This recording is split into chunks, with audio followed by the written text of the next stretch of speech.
Welcome to the Reason Roundtable, your weekly reminder that there are other ways of looking at politics and governance and media than the main way. I am Matt Welch, joined by Nick Gillespie, Peter Suderman, and Catherine Mangu Ward. Hello, abnormals. Howdy. Hey, Matt. Happy Monday. So, first they say it's all in your head.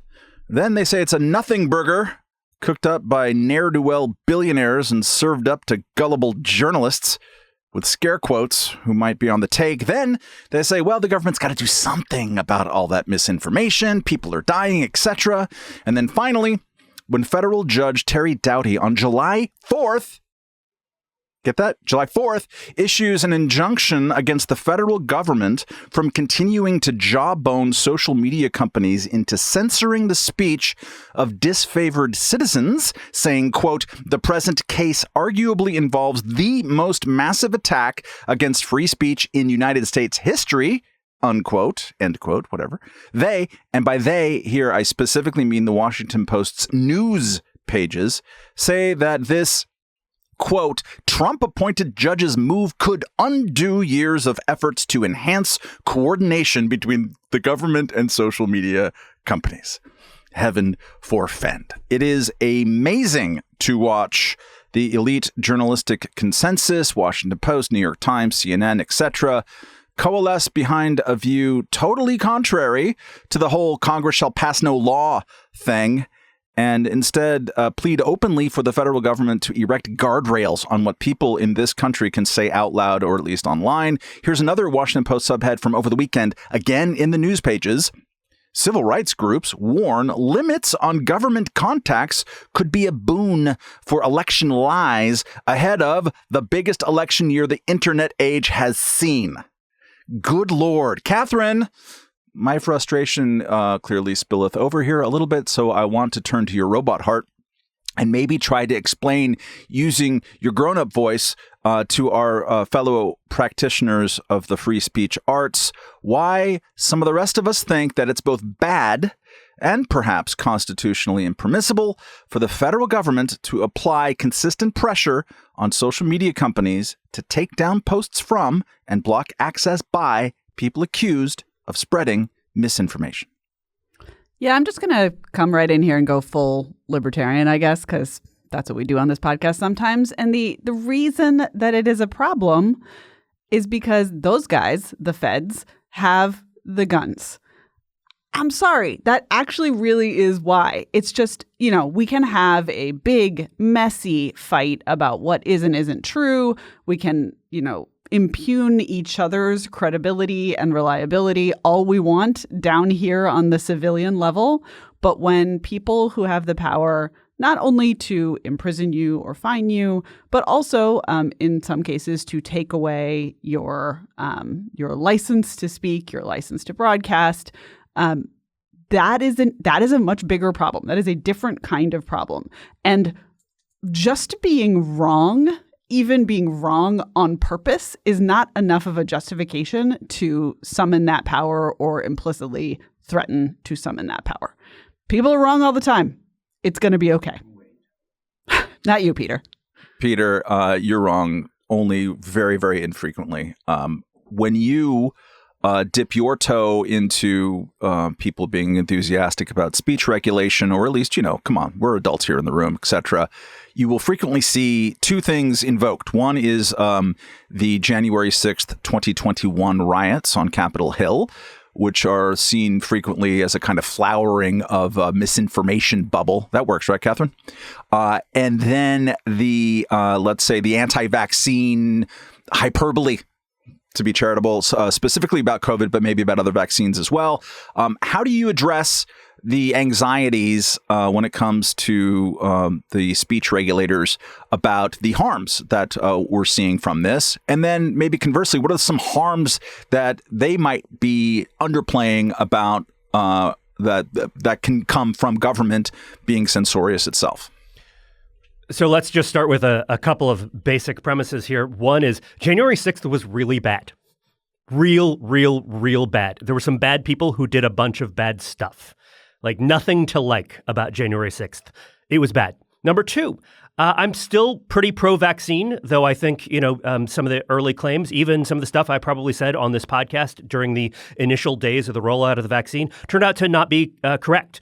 In particular, the idea that the vaccine would prevent people from spreading COVID turned out to just not really be true. But it does seem to still be the case that the vaccine prevents, or not totally prevents, but does a good job at suppressing the worst outcomes from COVID, especially for vulnerable people. And so I'm still pretty pro-vaccine, and I think vaccines are pretty good and have contributed a lot to human health and to society. So January 6th, bad. Vaccines, pretty good, if sometimes oversold. And then in some ways, though, right, like none of that actually matters for the underlying question. Because the underlying question isn't, was January 6th bad? It was. Or are vaccines good? They are. The underlying question is, what is free speech there to do? And free speech, the First Amendment protection, is there to protect all speech, even the bad stuff, even the wrong stuff, even the really, really, really bad and really, really, really wrong stuff. And not to go all Godwin's law on you, but I'm going to go all Godwin's law. It protects the Nazis. It protects the Nazis. You get to say Nazi stuff. That doesn't make Nazis good. Nazis also really, really, really bad. But just because the law protects their ability to say stuff doesn't mean that the stuff they are saying is good. And this is, I think, actually a difficult thing for a lot of people to handle. They think that free speech is like, well, obviously it protects stuff that's good and right. And of course it protects like kind of reasonable people on the other side who aren't saying totally crazy stuff. But it shouldn't protect, the absolute worst stuff. No, that's actually what it does. What the First Amendment is there to protect the absolute wrongest and the absolute worst speech. And there are only a very, very, very small number of exceptions. Things like true threats, legally defined, which are basically imminent, clear, and specific threats of violent action right now. And so aside from those very, very, very small, narrow cases that it doesn't protect, free speech protects all the bad stuff. All the wrong stuff. That is the purpose of it. So, Nick, let's give you a chance to answer the question I asked, which is, can you think of some actual harms to the current debate? This is all mostly about misinformation and COVID. What are some harms that society has experienced, if there is such a thing as society, which there isn't, by the sort of 2021 freak out? Society is just the name we give to friends we killed along the way. Thank you for acknowledging my pain. The federal government went hog wild in the summer of 2021. The whole of society anti-misinformation campaign from the Surgeon General, Joe Biden saying Facebook is killing people. We've talked about these things a lot. What are the harms that caused, do you think? I'm torn, Matt, between trying not to answer your question so that you explode and take your bandana off that you're wearing that people listening to this thankfully can't see. But I mean, it's stuff like the government saying don't wear masks, do wear masks, shutting down schools based on information, just kind of corralling people into this or that situation. And ultimately, so there's that kind of stuff. I mean, it was bad. We did not have a robust debate or as robust a discussion about things as we might have, because people who were raising questions or pushing back or just expressing their, deep thoughts were being either, banned from certain types of social media, kicked off for a while or permanently, or being throttled. And I think, in the larger sense, the long harm that this does is, it drives down the ability of people to have the kinds of conversations, discussions, debates, yelling matches that are supposed to be part and parcel of a free society. And the interplay between private companies, social media companies, and the government sets an enormously terrible precedent for the control of information and things like that. So I just want to underline one point there, which is the school closures. And this was what I was going to get to before, was that it's obviously difficult to establish causality, but I do think the speech environment that we were in 2020 made it more possible and more likely that more schools were going to be closed in the fall of 2020 and through that school year. And the closures of schools during the 2020 and 21 school year just have clearly been directly caused immense harm in terms of learning loss. And like that is a direct harm that came from school closures. And I think you can probably say that even if school closures, some school closures might have happened in a sort of more robust speech environment, it was made more likely, more possible, the politics of it were easier because there just wasn't a lot of dissent that was allowed to flourish in the places where people were reading arguments and reading and reading other people talk about what to do in the correct policy responses. And that includes in medical journals as well, which is Yes. Just crazy and awful. Catherine, J.D. Tuccilli, the Tooch, had a bit of an earth scorcher this morning under the headline, Elite Journalists Love Big Brother. I love the Tooch. But there's within it a kind of a class analysis where he posits, and he has some nice juicy stats to kind of back it up, that a lot of the people who make elite journalism and make elite government are the same people. They intermarry. They went to your school, Catherine, on the rowing team together. What do you make of that? Like, is there a kind of like people talk a lot about the big sort, right? Politically, geographically, ringtones, everything. Sexually, Matt, come on. And is there kind of a big sort happening now where the people who make and write and talk about and invoke government are all kind of coming from the same pool? And that pool is increasingly divorced, because pools definitely get married and divorced from the rest of the country. What do you take about my metaphorical class analysis, Catherine? You seem to be correct, other than in your metaphors, as is Tuccilli. Yeah, this is the thing. This is the thing. And I think, as journalists, we're particularly sensitive to the fact that there was a time not so long ago when journalists were not as much from that elite class. Like, the people who run our government have always been these same jerks, and they always will be, because that's how things work. But there is at least this kind of romanticized notion of like the working man journalist, just the regular guy, the shoe leather dude. I do think something that undercuts that is the kind of early New Republic, Walter Lippmannite.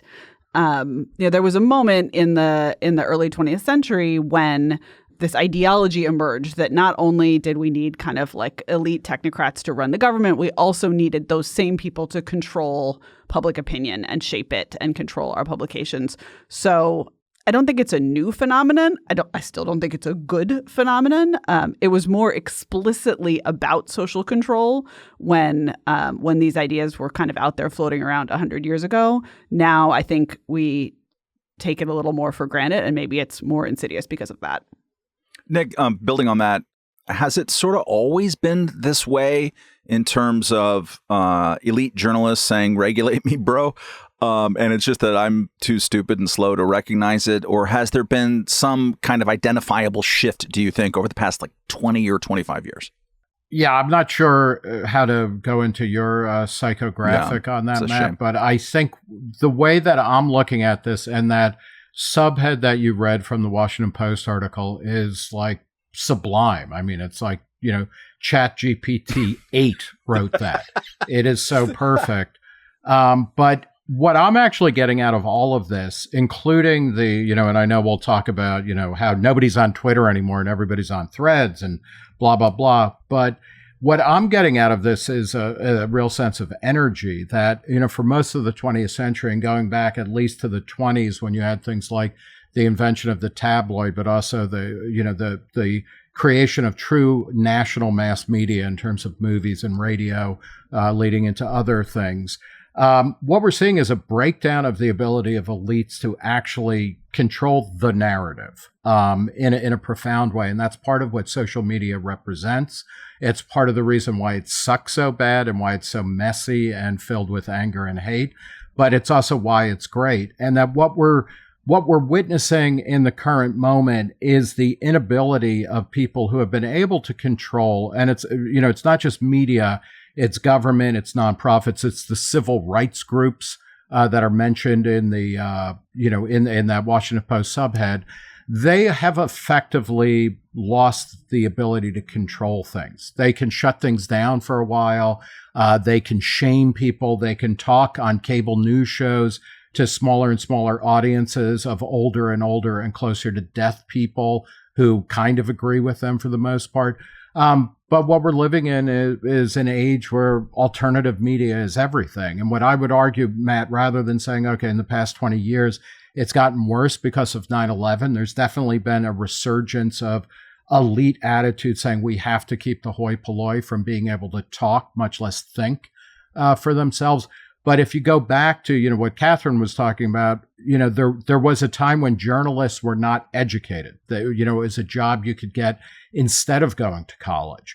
That ship has sailed. But more fundamentally, I think it was the centralization of media, which really started about 100 years ago. That was the problem. And what we've been witnessing, at least since the 90s, is the breakdown of that. And this is one moment where those forces of centralization and of kind of top-down control of narratives and control of information are trying to come back, but it's not working. And I think we should be happy. We should note that this isn't even as we fight it. That this isn't just a phenomenon on the left, and it is notable that in the ruling that came out last week, it mentions that in addition to the allegations from the individual plaintiffs, the states of Missouri and Louisiana also are alleging extensive censorship by the Democrats. That's pretty close to a quote from the ruling. But remember, not that long ago, Florida Governor Ron DeSantis passed a social media law. And that law was sort of designed to prevent censorship or what he called censorship of conservative views on social media. And that law was known to be unconstitutional when he passed it, and then, of course, was struck down in the courts as unconstitutional by a Trump judge, a Trump-appointed judge, who I just want to read a quote from that ruling against DeSantis in 2022. Put simply, with minor exceptions, the government can't tell a private person or entity what to say or how to say it. We hold that it is substantially likely that social media companies, even the biggest ones, are private actors whose rights the First Amendment protects. Okay, the government can't tell a person or a private person or entity what to say or how to say it. That's the whole thing. And this is what seems to be going on here with the communications between the federal government and the social media companies. Is the government is kind of saying, here's what you can say and here's how you can say it. And otherwise, I don't know, we've got, for example, all these laws we could pass that would hurt your businesses. Not saying we would do that directly as a result, but it's a thing we could do. Yeah, if I might, it's also worth pointing out that, the people who are represented in this case that we're talking about now are all on the right. And, Jim Hoff is, the Gateway pundit who was smart enough to locate his business in Missouri in order to have standing from the state of Missouri, kind of challenging this law on his part.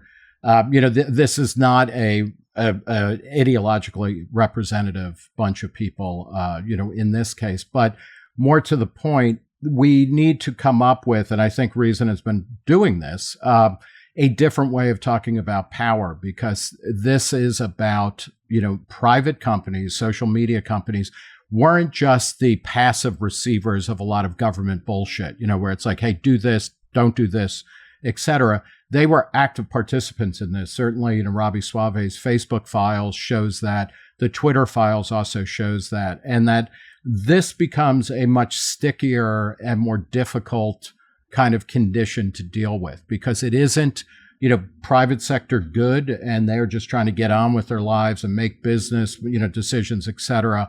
And then the government is clamping down on them. There is so much interconnection between them that it's going to be harder to figure out a way to get out of the this particular situation where people within media companies are not just, siding with the government. They are feeding the government information and saying, hey, should we suppress this? Should we, how should we quash this type of stuff? Let's let all of that be a segue into a brief discussion about a semi-related story from last week, which is that Twitter got another competitor called Threads. I don't know why that's funny, but it just is. It's owned by Meta, which is what Facebook used to be called. It is somehow ported through your Instagram account, or at least mine, which then can be awkward for those of us who use Instagram to show off our artistic photography skills as opposed to our politics. It looks, Threads does an awful lot like Twitter, as all of Twitter's competitors seem to do. I really wish they had made it Threads with a Z. Oh, God, yes. I would be all in on that. I mean, you're going to be all in on any new social media account. PornTube. Catherine, part of this feels like a flowering of the KMW let the market decide kind of approach towards dealing with social media censoriousness. And to be fair, a lot of that was expressed loudliest before Twitter files and Facebook files. On the other hand, I'm not so sure that either Threads or any of the would-be competitors to Musk Twitter, including Musk Twitter itself, have been particularly super free speechy. What is your takeaway from the deep meaning of the introduction of Threads? I too wish that it was spelled with a Z, and lament that missed opportunity. But the main thing that I am taking away from Threads is that there really are benefits to very, very large players competing with each other. And I think that sometimes libertarians underestimate that, right? So we say, like, there will be competition, and we typically imagine there will be an upstart. Like, there will be some, single person with a genius idea, and he will show up and compete with, the gigantic dominant player. But sometimes, you gotta have an equal match, or a sort of, two heavyweights out there to get it to work. That was a sports metaphor. And the fact that I've signed up for every single one of these Twitter competitors, right? Like, I am out here looking for alternatives because I have totally drunk my own Kool-Aid. I signed up for Blue Sky, which I do feel should also be pronounced Blueski. But I signed up for that one. I signed up for Substack Notes. But one click to dump my Instagram stuff into Threads has already made Threads 1,000 million times more useful to me than all these other competitors. Oh. And I think that that's going to be true for other people as well. There are upsides to bigness. We at Reason we are on the record saying, like, the size of a company is not correlated with its goodness or badness. And I think that's really important to keep in mind here. Will Threads suck? Probably. Like, I'm not saying it's going to be good, but I do think the notion that somehow competition is impossible because of the dominance of Platform X or Platform Y is just being disproven every single day. Like, everybody who works in antitrust should just close up shop and go home. It's absurd to argue that there isn't competition in this space, and there's just going to be more because the dominant player started sucking. This is the story that we are always telling, and people are like, no, that's a fairy tale. It's happening right now. It happens all the time. Peter, I feel like... Matt, I'm just waiting for if Threads will allow me to port my Mastodon followers into it. Then, then I'm all in. I'm tired of these euphemisms. Sure, just come out straight with it, Nick. Yeah. Peter, I feel like you have big thoughts about media fragmentation in the year of our Lord 2023. I think it's good. That's the actual thing that I think is that this is great. It is, as Catherine said, it is a real world rejoinder to all the people who said, well, Twitter is a monopoly, Facebook is a monopoly. These places are the new public squares, and they're so big, Facebook in particular, that it could never be dislodged, and therefore you have to treat it as something like a sort of a quasi-public utility. That was a dumb argument when it was being made when Facebook was at the top of its game, and it's even dumber argument now, and it is being shown to be dumb because Facebook is falling, because they've spent too much money on the metaverse and because people are tired of it. Twitter is falling from its perch because Elon Musk bought it, because it was already it was already played out. People were looking for alternatives even before Elon Musk took over. And Elon Musk, I think, has made a series of probably not great decisions about how to run it, in terms of keeping the core user base. But this is great. There are alternatives. And what those alternatives mean is that people have a right of exit. They have choices about which types of social media experiences they want to have. I have not signed up for Threads, for example, because it doesn't seem to me to be obviously valuable for what I want out of social media at this point. On the other hand, I'm on Substack Notes because there's obvious and clear value there. And so I think the future of social media is going to be one in which there is not a single primary platform for discussion of all the things in which we and in some ways that's just going back to the way that media and sort of political and cultural conversations have happened for most of American history. For most of the time, there wasn't one big national newspaper that was the main newspaper. There were a whole bunch of little ones, and in some cases, in many cases, even multiple newspapers within the same, even medium-sized city. And so people didn't all sort of have the same centralized media brain. And then even in the early days of the internet, you remember AOL chat rooms and PHP BB boards and all of that stuff, right? All of these kind of little discrete fragmented places for discussion where people were brought in together by a shared interest, like, for example, Babylon 5, which was my favorite chat room in AOL. There's a little Suderman factoid about you in the late 1990s. I was in the Babylon 5 chat room with a couple of hundred other Babylon 5 nerds. But you were brought together by a specific interest. Yeah, the baseball stuff is really I was just going to say, I sat here and shook my head. I was like, oh, what a nerd. And then I remembered that what I was doing that year in AOL was hanging out in objectivist chat rooms. Yeah, so I'm worse. I'm worse. And this is the thing, is that all of these places are going to cater to niche and specific interests. And I think in many ways that's good because it gives people a foundation for they share something already.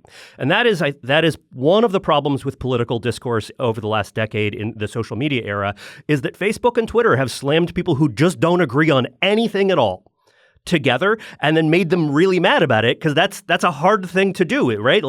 That's a difficult way to communicate. It is not a good foundation for a discourse community. Whereas, hey, we all like Babylon 5. Actually, it turns out we're into other stuff that you could imagine, right? We all have other shared interests. But as long as you can have one shared interest with somebody else, one thing that will connect you and your community, then a lot of other things, then you can act. I think that actually enhances tolerance for a lot of other types of behaviors and interests as well. And that's the future of online discussion and social media, is shared interest group communities, not we're all going to talk about everything in the same place. That also makes jawboning harder. The more of these platforms there are, the harder it's going to be for some jerk from the CDC to roll up into the right inbox and prevent undesirables from saying what they want to say. I mean, obviously, in this particular case, that jerk from the CDC already knows the guy at Meta who's going to make this happen. So this, Threads is not an example of this, but Substack Notes is, and Blue Sky is, and all these other ones are. And Threads is notably advertising themselves as not a place for discussion of hard news and politics. They're not going to ban it exactly, but the Instagram boss, Adam Mosseri, said that Threads is not going to do anything to encourage politics and hard news, and basically saying it's not worth it. It makes people really mad. There's not really that much revenue in it. That's not what we're going after. Nick, I feel like we need an equal time here for the dream of the 90s media participation. So go ahead and talk about suck.com for 30 seconds. No, okay. I wouldn't, because that was actually kind of participatory. There he goes. I mean, I think that's the key thing to think about is that in the 90s, people talked about participatory media. As where the little people could actually engage with one another, but also with big names and things like that. And that I think in the intervening years that we've lost a lot of that. And the idea is that we want places that are sources of trusted information and also like attaboys for whatever you believe. I think Threads is meaningless. It may do well, it may not, but it doesn't fundamentally change anything that Twitter was doing or even Facebook in a profound way. And I think it's meaningless. It may end up doing better than Twitter, and maybe Twitter is in a decaying orbit and will crash, within the next 5 to 10 years. But part of the fun of a place like Twitter is precisely that everyone is there. And so that when somebody's getting roasted, everybody can see it and participate in it. My favorite stuff on Twitter was when stars of the past, and I'm thinking of people like Bill Cosby, would post out things and then just immediately get flayed by a fan base that was deeply knowledgeable about him and making fun of him in a way that he just had no understanding of. That kind of leveling aspect of social media is underappreciated, I think. Chicken heart all the way down. All right, we're going to get to our listener email of the week here in a moment.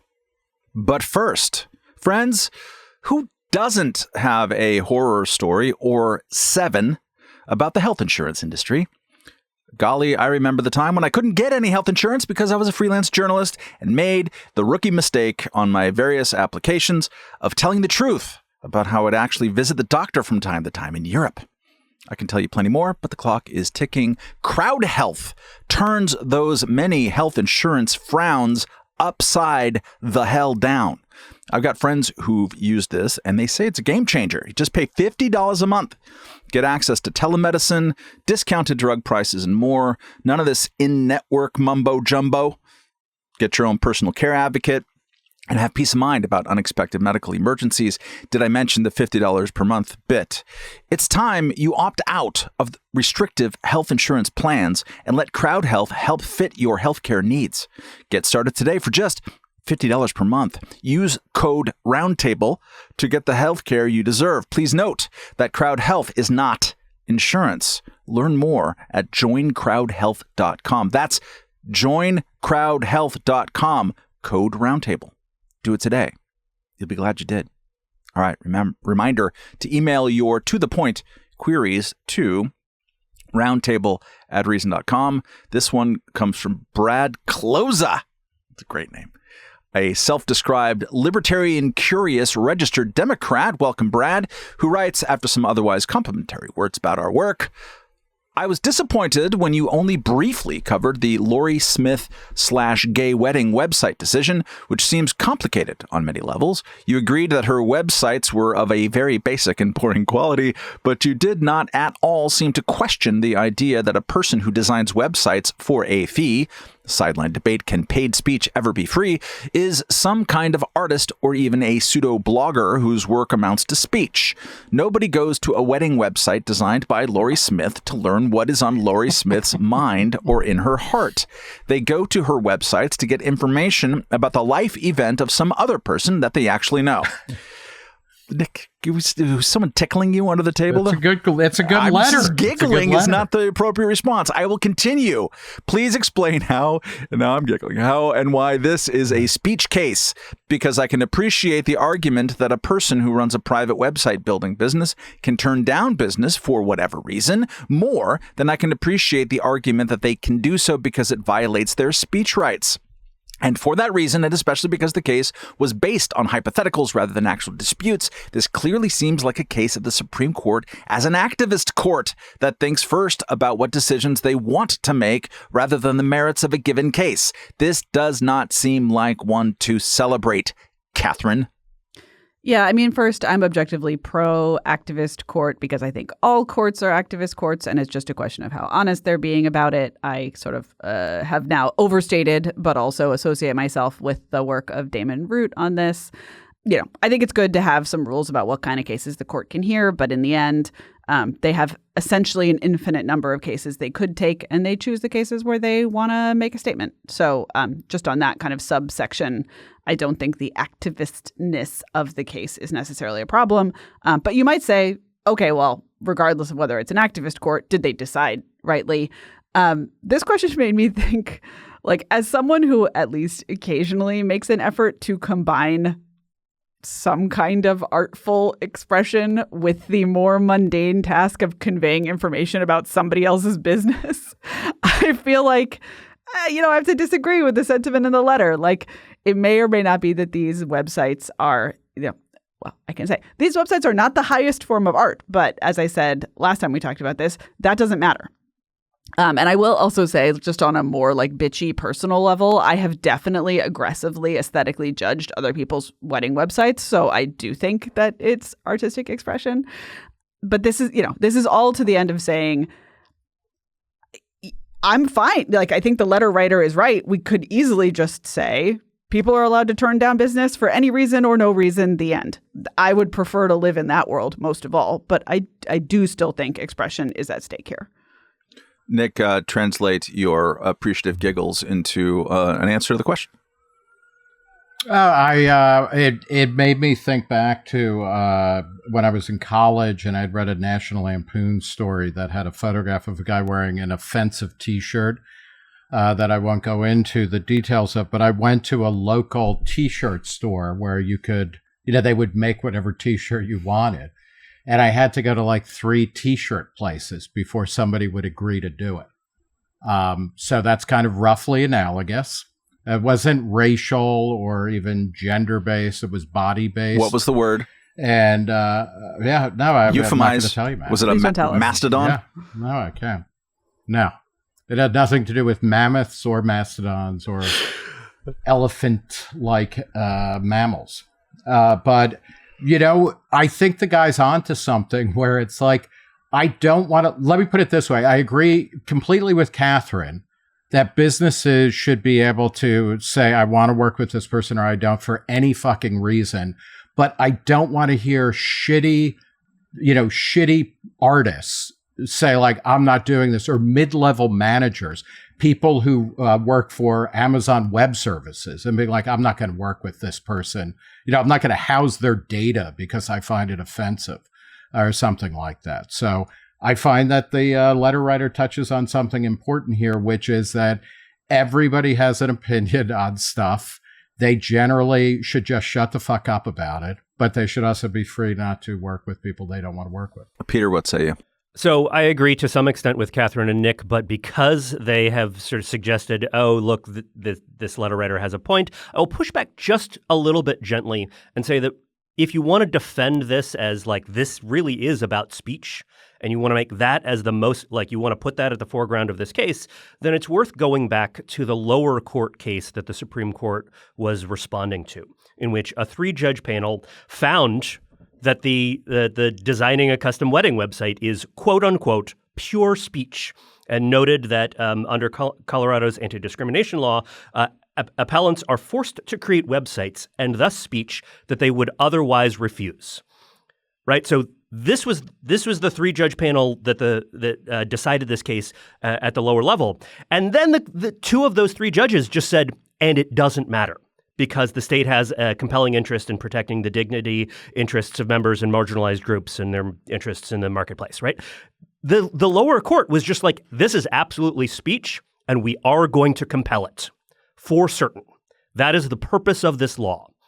And so if you start from that premise, which is the premise stated by the court that upheld the Colorado law, then you have to treat this as a speech case, and it was correct for the Supreme Court to do so.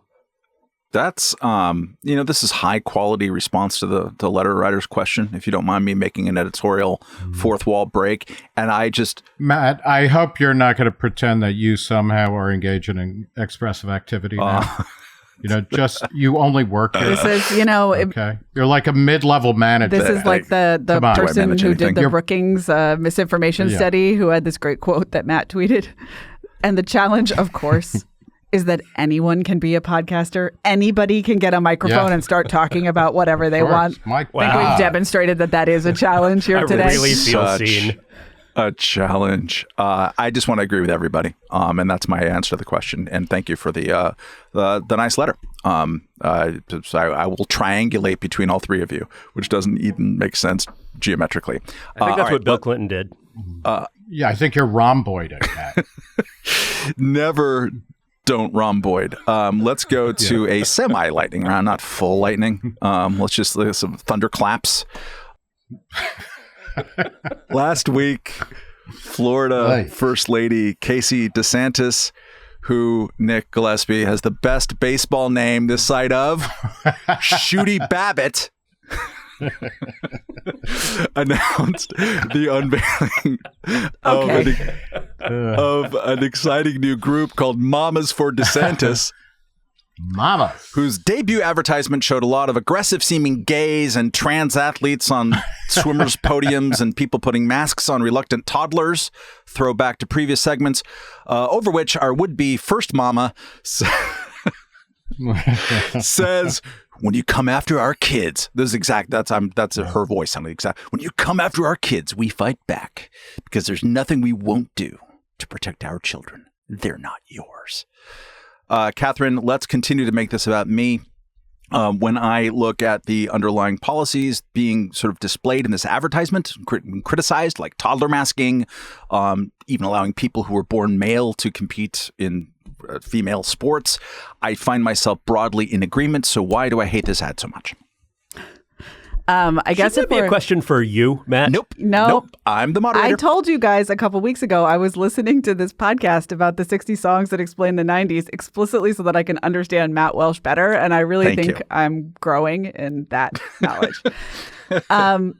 I will say one reason that I dislike the ad frivolously is actually ties into our previous discussion. The fact that this ad used all of the live, laugh, love fonts to summon the suburban women to fight. The only one missing is it's wine o'clock. It was they didn't because it's not funny, Nick. They were using the serious live, laugh, love fonts, and so this is artistic expression in the form of the graphic design. Is all I'm saying. No, more seriously, I actually am on record for many, many years in this podcast saying that I have a particular aversion to the use of children in political advertising, in political demonstrations, in political kind of shows. I find it just to be evidence of bad parenting and also to lead to bad policy. So, I think there is this kind of two-step that they're trying to do. There's one point in the ad where she actually says, "We will not allow you to exploit their innocence to advance an agenda." And then she's like, "Our agenda demands that we do that right now in this ad," right? And so I just think there is no way to do this without being hypocritical, and that should give pause. But yeah, I mean, do I think that it is a very, very legitimate subject for policy debate to say, hey, did a lot of states really screw up COVID and Ron DeSantis did a lot better? Absolutely, yes. But I don't see any reason why we need to combine that conversation with here is a brief clip of a Pride March where people were making a joke about the very thing that is in this ad when they said we're coming for your kids or whatever. Those are not the same issues. And the fact that Ron DeSantis and I guess Casey DeSantis want to make this the main topic of our national elections does not bode well to me for actually doing good public policy, even though I agree masking toddlers in retrospect was very stupid. And the fact that there are some people who are still insisting that was the right thing and are still doing it in some cases is the height of madness. The fact that they want to impose that by law is ridiculous. But never forget, Ron DeSantis also made it illegal to have your own standards for this in your own business, in your own school, in your own private places. He said you can't have a masking rule. And that's just as bad. Which 90s song explains Matt Welch's aversion to this ad, and why is it tub thumping? I just listened to the tub thumping episode of this podcast. It was a whole episode about tub thumping, and it was genuinely edifying and delightful. Good work, Rob Harvilla. I don't know what that is a reference to. Nick, I am Matt reminded of your appearance. I think it was on Bill Maher. Correct me where I'm wrong. When you were next to someone from, was it Mothers Against Drunk Driving? And this is all just a podcast to get me and Nick to laugh at each other's jokes, and it's successful. And without explaining them, YouTube is private language. YouTube is your friend. What is your favorite cringe moment emanating from Mama DeSantis, generally speaking. I like when she invokes grandmamas too, or Grammys or something like that. Like what is her phrase for grandmothers? Yeah, it's definitely not a Spanish phrase, Matt. But the thing that gave me pause, like first off, she also was involved in the Top Gov ad, which I will post in the show notes. It's so fucking funny where Ron DeSantis is pretending to be like Top Gun Maverick because he was a JAG, like his role in the Army was overseeing torture in Guantanamo Bay. So he's just like Tom Cruise in Top Gun. I think it's just as short as Tom Cruise is what she was trying to say. Yeah. But at one point they say child mutilation, illegal. And I was like, did he ban male circumcision? Because that's like overwhelmingly the most common. No, it's the most commonly non-medically, needed intervention in any state. And I'm saying that as somebody who please don't. Why? We're all circumcised here, right? The men, show of hands. But it's confusing. It's confusing. That's all. This ad is confusing because it starts out kind of like happy and then it gets real angry and dark. I found it very funny. And I also, to kind of call back to what Catherine was talking about, Ron DeSantis has a great fucking record to run on in terms of being somebody who kept his state mostly open during COVID. He did try and quarantine people who were moving from New York at the very beginning and stuff like that.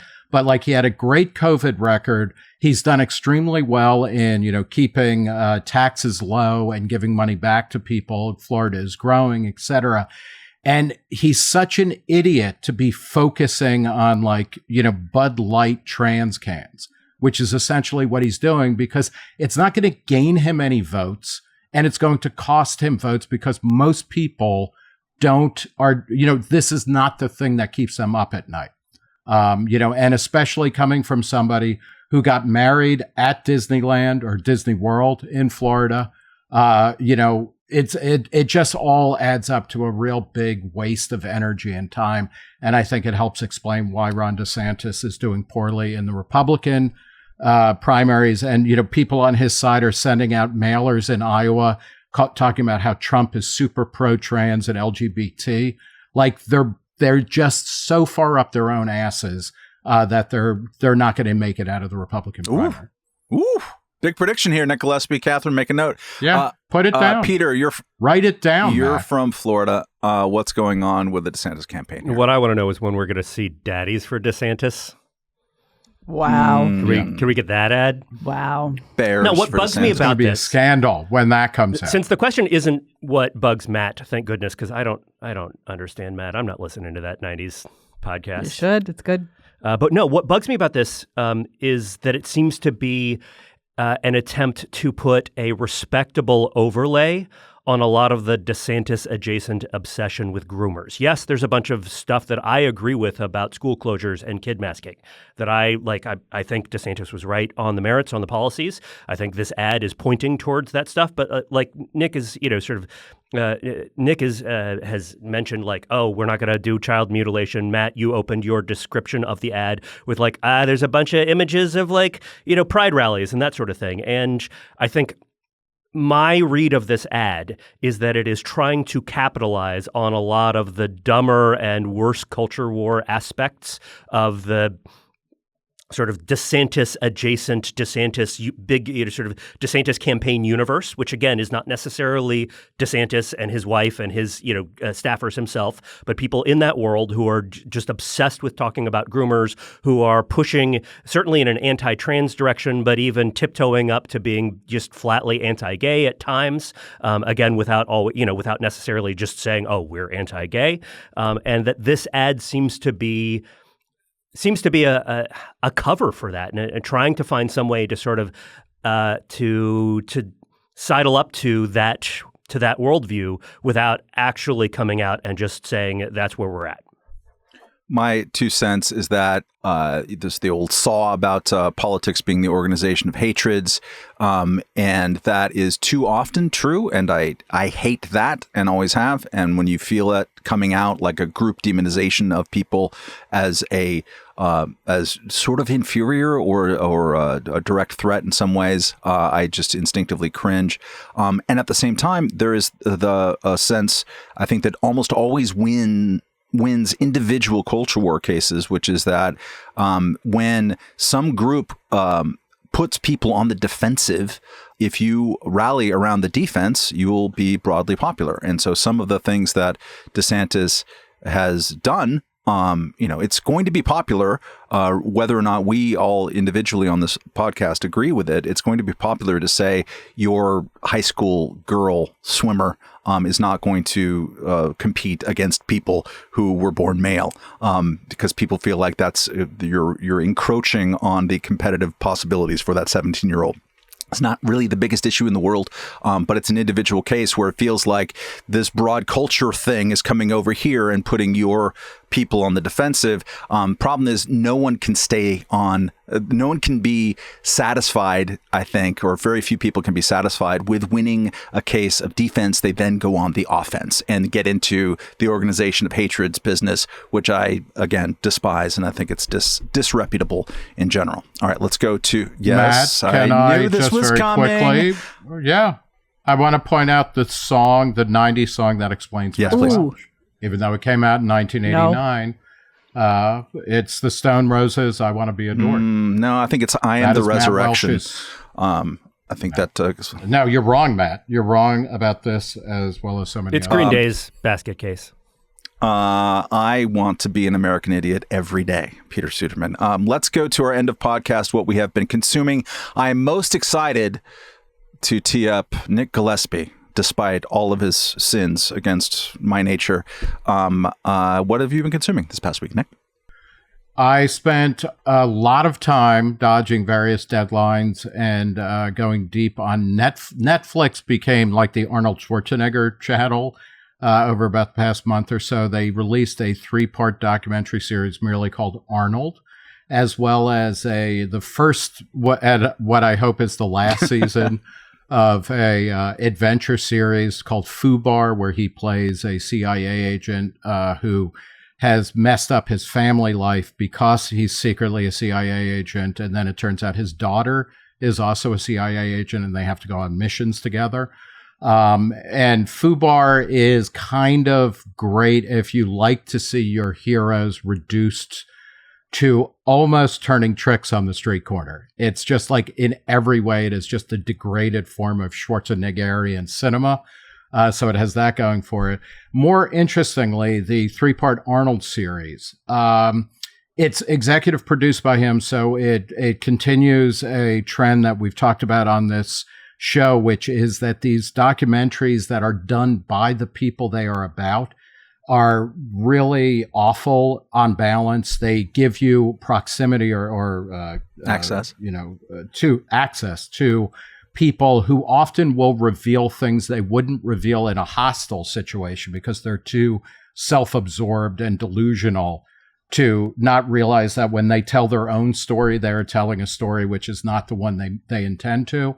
And the Arnold 3-part documentary series is really interesting. I was always interested in him as a cultural agent of change when he was a bodybuilder, and along with somebody like Bruce Jenner in the 70s, just created a different model of masculinity than I think what America was used to.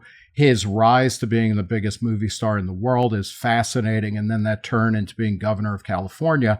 Matt, you and I, as you'll recall, wrote a fair amount about him because Arnold, I think, had the possible, he could have been the great political change agent that would have killed the 20th century and ushered in a new age of crypto-libertarian politics, of being socially liberal and fiscally conservative. He's a big fan of Milton Friedman and of limited government and things like that. He was a disaster as governor of California. This documentary series is a fantastic look at his career and his life and what he did wrong. What is most interesting about it is that he's trying to rehabilitate himself because of the way that his marriage ended as well as the governorship ended. And he is a person with no interiority whatsoever. But part of the narrative is that because his father, who was a member of the SA, which was the pre-Nazi paramilitary group that the Nazis used, was a violent alcoholic who beat him and his brother. He's kind of he's giving an etiology of why he was the horrible husband that he was, as well as kind of the horrible governor. And it doesn't quite work, but it ends up being fascinating. And, in the unintended story that is being told in Arnold, the 3-part documentary Netflix series. I can't recommend highly enough following Arnold Schwarzenegger on Twitter, because lately, in addition to hyping these two things, but he's mostly talking about his fitness newsletter, which is called like Pump, and where he just is really positive and encouraging people to exercise. And it's so heartening. It's like, I forget, Nick, you liked a guy, some very large person who I think is in the hip hop world or something, who has a regular YouTube, like, I'm going to exercise, even though you can't tell from my body that I have been exercising, but like DJ Khaled. Yeah. But it's kind of like that, but from, it's from Arnold Schwarzenegger. So he's actually probably in better shape at age 95 than I was at 17. But it's great. And it's very encouraging. It gives you that positive vibe that you need with Catherine Mangu Ward approved fonts implied. Peter, speaking of ancient movie stars demonstrating their impotency, what did you watch? I watched Indiana Jones and the Dial of Destiny. And I'm very sorry to report that it is bad. It is just a total dud. It's that's shocking. Overlong, and it is charmless, with an absolutely daffy ending that is silly even by the standards of, the Harrison of Indiana Jones films. And there's a surprisingly sour performance from Phoebe Waller-Bridge, who I usually quite like as his goddaughter and sort of heir apparent to the franchise. The action sequences, which are usually a highlight in the Indiana Jones films, just look like cobbled together CGI garbage. Too many of them feature Harrison Ford just kind of sitting in a car that's very, very obviously in a studio somewhere in front of a green screen, and then they've like CGI'd the background in because, he's 80. And he can't do Harrison Ford stuff anymore. He famously did all of his own stunts, or most of his own stunts, throughout his sort of peak period in the 1980s. A big part of the problem with this movie is that it is not directed by Steven Spielberg. And it's the first entry in the Indiana Jones film to not be directed by him. And it just really shows. Spielberg is the master of zany comic action set pieces. You can just you can recall all of these instantly from your head, right? They're so sort of specific and memorable. The truck chase from Raiders of the Lost Ark, or that diamond bit in the jazz club that opens Temple of Doom, or the motorcycle bit in the third Indiana Jones movie. And they're all just so delightful and cartoonish and kind of Looney Tunes-esque and perfectly staged. And this movie has absolutely nothing like that. And as it happens, I also watched Jaws on a big screen in a movie theater with a big full crowd at my local Alamo Drafthouse this weekend. That was, of course, Spielberg's breakout film, and it's just a masterpiece of sequence design and tension building, and a reminder of how good his movies were, and really how much the new Indiana Jones, which again Spielberg is a producer on but did not direct, just pales in comparison to the kind of classic era of Spielberg's big pop culture blockbuster masterpieces. I would have loved to see an Indiana Jones movie directed by Werner Herzog. Sad beige Indiana Jones. I mean, that's basically what Aguirre Wrath of God was, right? Same hat. Or Fitzcarraldo. I mean, come on, it would be great. I will stick to this opinion, which is technically correct in all respects. There is the only other good movie in the Indiana Jones franchise besides Raiders of the Lost Ark was Tintin. Catherine, what did you consume? I went to the Mutter Museum in Philadelphia this weekend, which is the coolest thing in the world, you guys. It's a museum that is operated by the College of Physicians. And it's a collection of essentially medical oddities. The museum's really old. It's like 150 years old, and is done in that museum style of that era. So these sort of cases, these like wood cases with brass fittings on them, and all the plaques are written in a kind of irregular way. It's basically just a bunch of pickled fetuses.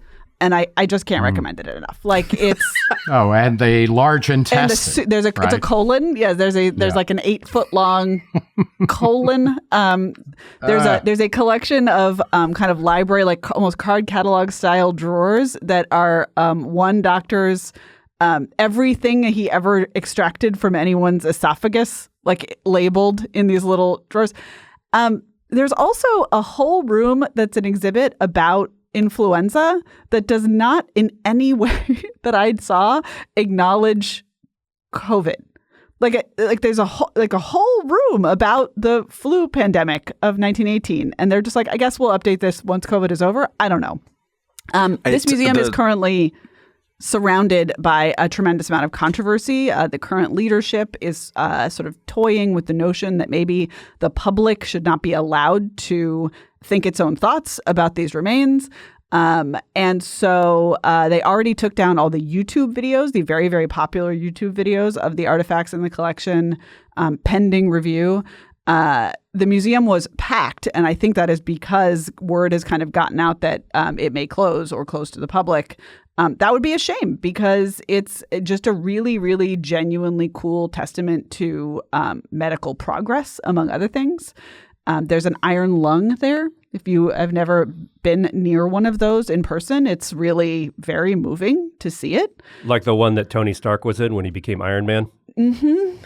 And also there's just, a lot of the suffering that is on display is now preventable and largely prevented. And I think that's it's a very worthwhile lesson to have driven home by these artifacts. It's an hour to see the whole thing. There's a beautiful garden outside full of medicinal plants if you want to have a moment afterward. Not like that you can't kind consume. Of medicinal plant? You personally cannot consume these plants directly. In fact, there's a big sign in the garden that tells you not to do so. But if you enjoy a gimmick museum or if you enjoy contemplating the incredible progress that humanity has made, the Mutter Museum in Philadelphia. Can we start a petition to make it the next installment in Ben Stiller's A Night at the Museum series? Oh my God. MG. There's so many. Oh my God. All the little fetuses could come to life and skeleton around. It would be amazing. Just directed by John Carpenter. Oh, this writes itself. Or John Waters. Beetlejuice era Tim Burton is the guy for this one. Or maybe Guillermo del Toro, but then we'd find out that like the real monster was... You and me. The friends that I went with, we actually we wondered aloud how much it cost to rent this museum for an event on Halloween. You monsters. Catherine, in answer to your influenza thing, I happened to go there for the first, only, and last time in, I think, the summer of 2020. It was one of my first forays out of doors and into doors in the COVID era. And they had just finished that influenza, how the pandemic of 1918 affected Philadelphia and other places. They put that exhibit up like months, maybe even weeks before the COVID epidemic hit. So it was just this really weird situation of like, they almost felt freaked out by it. Like, did we summon this? It also, that exhibit plays on a loop, a kind of ghostly chorus, which is about the flu or something. And you can hear it faintly through the rest of the museum in a way that really adds to the vibes. Nick, you lived in Philadelphia for a hot minute or 7. Yes. Can you tell the paying customers the role of the Mutter Museum in dealing with visiting relatives? Mutter. There's an umlaut on that bad boy. It's a great go-to place because it's so kind of creepy and 19th century and German, Dutch, Pennsylvania Dutch type thing. It's fantastic. Highly recommend. Yeah, ideal first date, I would say, for Philadelphia. Oh yeah. If you want to, we should come up with a whole romance on the Eastern Seaboard. The Holocaust Museum in D.C., the Mutter Museum. There's got to be a couple in New York. that are just frightening. There's got to be a P.T. Barnum thing in like Bridgeport of, weird freaky I would shit. go to the Fort Greene Memorial to the death boats of the Revolutionary War. That's Wow. People don't realize, but that was the largest anti-American war crimes on American soil. And people are just really hashtagging never forget for more than 100 years. And now everyone's forgotten. And you discover it only by accident in my stupid case. Anyways. If you have a queasy stomach, don't go to the Mutter or the Mutter Museum. It was not for me. My what you is, violating the assumed rule that you're not supposed to do journalism here, but it was a very long piece and is so artistically done. Probably the best piece of extended, certainly sports writing that I've read in a really long time, if not otherwise. It's Washington Post by Sally Jenkins. It's a piece about Martina Navratilova and Chris Evert, the 70s and 80s tennis icons. The headline is Bitter Rivals, Beloved Friends, and Survivors. After 50 years, Chris Evert and Martina Navratilova understand each other like no one else can.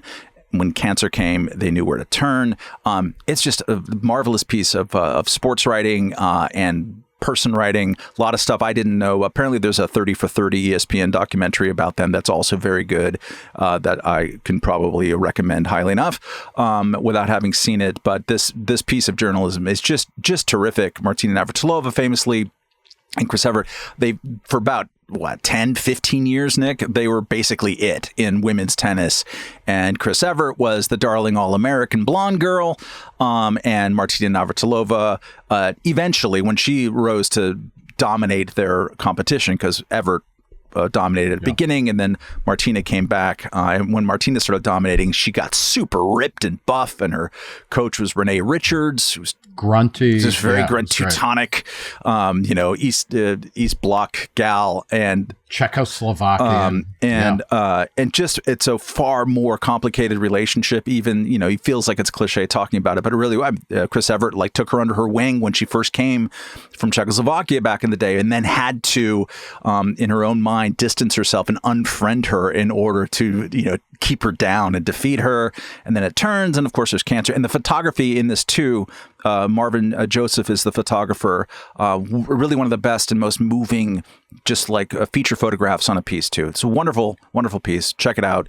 Bitter Rivals, Beloved Friends, Survivors in the Washington Post. If I may, Sally Jenkins is absolutely one of the greatest sports writers in history. And I mean, she's highly known and well regarded, but really should get more credit all the time. She's just written her entire career is filled with high points. Yeah, there's been a couple of pieces over the last day or two. One in Semaphore about how the New York Times is basically folding its sports section, and then I saw that the LA Times is getting rid of box scores, baseball box scores, and basically everything else besides. And it's just going to be a couple of pages with a deadline of 3:00 in the evening. To deal with sports, and just for not to be nostalgic, because I'm anti-nostalgia, but I also grew up with LA Times sports pages in the 70s and 80s. Was just this colossus of really great writing and journalism, and Sally Jenkins is sort of one of the latter of the old school. And I'm looking forward to hopefully discovering new people and new places where you can read great journalism. I would recommend Sam Miller if you like baseball on Substack, for example. A lot of the sources of the best sports writing are shriveling into nothing, and so it needs to be replaced by something else. Okay, that's all the great replacement theory we have time for on this Reason Roundtable podcast. The Nick Gillespie Giggle Machine is what it's otherwise known as. Look at all of our stuff, including the Nick Gillespie Giggle Machine podcast on thereason.com/podcasts. That's actually the Reason interview, and also the Reason live stream event. And he's been doing a crackling good business. Nick, do you want to hype anything coming up, either events wise or podcast wise, from the Gillespie shop? Yeah, on Wednesday, we're going to release a very special episode with Jonah Goldberg, who kind of goes through a typology of all the different types of conservatives that are out there, which are really all terrible. Glad to see you and John are keeping it up after 30 years. I mean, longer than you and I have been doing the Old Man Act. You guys have been doing it too, which is great. And if you'd like to encourage us to do more, in addition to sending us nice emails at roundtable@reason.com, you can donate money. We're a nonprofit. Reason.com/donate. All right, we'll see you next week. Goodbye.